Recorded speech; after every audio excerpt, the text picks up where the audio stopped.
Berlin, 30 avril 1945. La capitale du Troisième Reich n'est plus qu'un champ de ruines. Les bombes soviétiques déchirent le ciel. Les obus pleuvent, les chars T-34 approchent.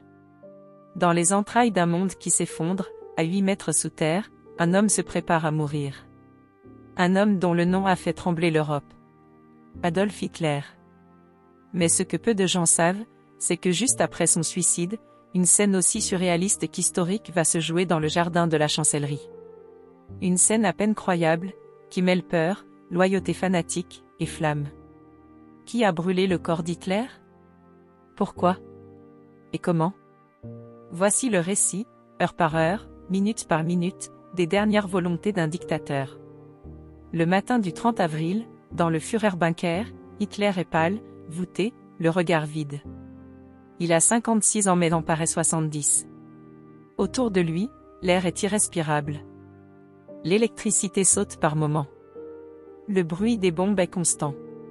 Berlin est sur le point de tomber. Hitler sait que tout est fini. Il ne quittera pas Berlin.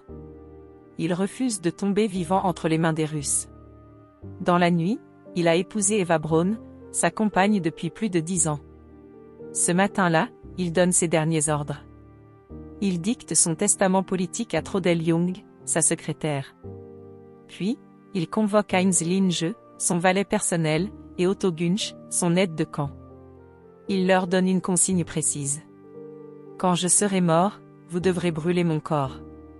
Il ne doit jamais tomber entre les mains de l'ennemi. Il insiste. Il a vu ce que les Italiens ont fait au cadavre de Mussolini, pendu par les pieds sur une place publique à Milan. Il refuse une fin pareille. Vers 15h30, Hitler se retire dans ses appartements avec Eva Braun. La porte se ferme. À l'extérieur, Linge, Gunsch et quelques autres attendent, figés. Le silence est pesant. Soudain, un coup de feu sec.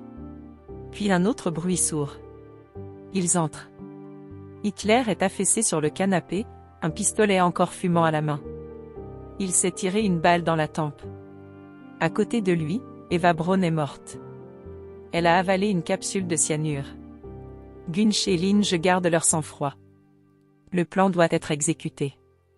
Rapidement, ils enveloppent les deux corps dans une couverture, les placent sur un brancard improvisé. Ils doivent passer par les étroits couloirs du bunker, monter les escaliers, atteindre la sortie. Le ciel est gris, les bombardements secouent le sol. Mais ils doivent aller vite.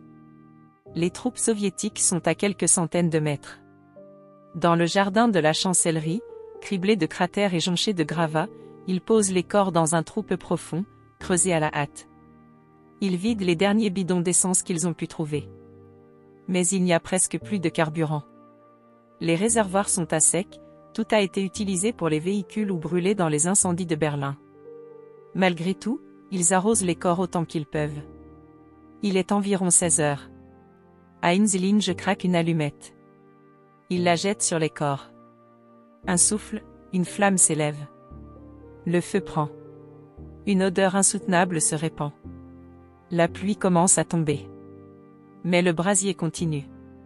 Les flammes lèchent le sol, montent haut dans le ciel. Quelques officiers observent en silence, au garde à vous, dans une scène hallucinante. C'est ainsi que se termine le règne d'Adolf Hitler, dans un jardin en ruine, réduit en cendres par les mains de ses derniers fidèles. Le feu n'a pas entièrement consumé les corps. Il n'y avait pas assez d'essence, et la pluie n'a rien arrangé. Mais les hommes du bunker ont fait ce qu'ils ont pu. Ils recouvrent les restes de terre, à la va-vite, avant de replonger dans l'obscurité du bunker. Quelques jours plus tard, les troupes soviétiques découvrent le jardin. Grâce à des témoignages et à des fouilles méticuleuses, ils retrouvent ce qu'il reste des corps, des dents, des fragments d'os, une mâchoire. C'est un dentiste personnel d'Hitler, qui confirmera formellement son identification grâce à sa fiche dentaire. Staline, pourtant, décide de garder le secret. Pendant des années, il laisse courir le doute, Hitler s'est-il vraiment suicidé? Est-il parti en Argentine? Le mystère va nourrir 1000 théories. Mais la vérité est là, ce sont Heinz Linge et Otto Gunsch qui ont brûlé son cadavre. Deux hommes, dévoués jusqu'au bout à un chef mort, exécutant sa dernière volonté au milieu des ruines. La scène est digne d'une tragédie antique. Un dictateur brûlé par ses propres hommes dans un monde en ruine. La fin d'un empire bâti sur la haine, l'ambition, et le sang. Et pourtant, cette scène est restée presque secrète pendant des décennies. Derrière les grandes batailles et les discours fous, il y a parfois, une simple allumette, une flamme, et la fin d'une histoire. Merci d'avoir regardé cette vidéo jusqu'au bout. N'oubliez pas de liker, de vous abonner, et de partager si vous aimez l'histoire racontée avec passion. À très bientôt pour une nouvelle plongée dans les zones d'ombre de notre passé.